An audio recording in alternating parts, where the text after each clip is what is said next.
Und 3 Monate später waren Frank und Bea geschieden. Es war sehr ruhig vonstatten gegangen. Es gab nur mal kurz Streit wegen Schnauze, dem Hund. Irgendwann hatte Bea einen neuen Freund und konnte sich nicht mehr genügend um den Hund kümmern. Und da Frank und ich ja beide tagsüber arbeiteten, nahmen meine Eltern den Hund. Papa sagte, es war der klügste Hund, den er je hatte. Frank bezog eine schöne Dachgeschosswohnung und Bea begann an einer Schule ihren Job als Lehrerin. Ich behielt vorerst meine Wohnung. Kurz darauf hatte ich einen OP-Termin, zu dem ich Frank hinbrachte. Ich war nämlich im Jahr davor eine kurze Zeit mit einem Mann befreundet, der Bekannte mit einem Hund hatte. Ich bin ja so erzogen, dass man fremde Hunde grundsätzlich nicht anfasst, egal wie klein oder groß sie auch sind. Weil aber alle an diesem Abend den Hund kraulten und knuddelten, es war ein Bernardiner, beugte ich mich auch über ihn, um ihn zu streicheln. In diesem Moment biss der Hund mir mitten ins Gesicht. Er verletzte mich im linken Augenwinkel, der Nase und der rechten Wange. Ich kann euch gar nicht sagen, wie erschrocken ich war. Ich blutete so sehr. Über der Nase klaffte eine große Wunde, dass man den Knochen sehen konnte. Gott sei Dank hatte ich reflexartig die Augen geschlossen, sodass der Cut im Augenwinkel nur sehr klein war. Dagegen war der Riss über der rechten Wange ein paar Zentimeter lang. Man brachte mich sofort in die Notaufnahme des nächsten Krankenhauses. Meine Kleidung war über und über mit Blut durchtränkt. Ein junger Assistenzarzt nähte die Wunde mit einem dicken Faden irgendwie notdürftig zu. Er verpasste mir noch eine Tetanusspritze und entließ mich. Als ich am nächsten Morgen sehr früh zu meinem Hausarzt ging, schlug der die Hände über dem Kopf zusammen.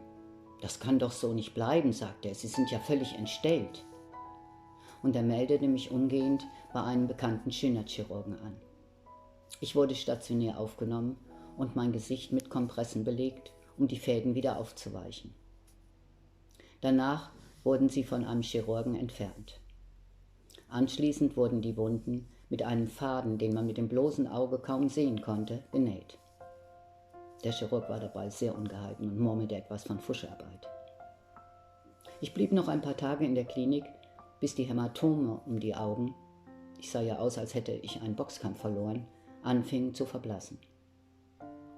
Der Arzt wies mich aber darauf hin, dass nach einem halben Jahr noch einmal nachgebessert werden musste. Nochmal eine Operation. Es hatte sich nämlich im Augenwinkel eine verdickte Narbe gebildet im Laufe der Zeit und die musste nochmal durchtrennt werden. Frank holte mich abends wieder ab. Ich war froh, diese ganze Prozedur hinter mir zu haben.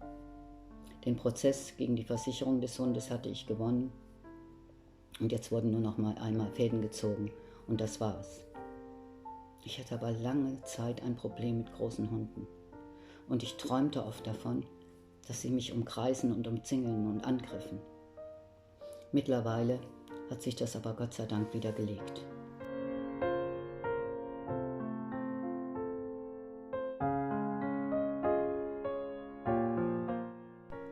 Ich möchte mich heute einmal bei euch bedanken für das Zuhören und das Interesse an meiner Geschichte.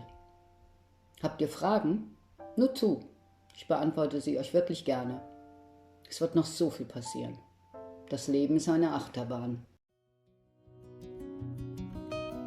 Ich hoffe, euch gefällt mein Kanal. Also bitte fleißig abonnieren und auch die Glocke nicht vergessen. Ich verspreche euch, es wird noch sehr spannend.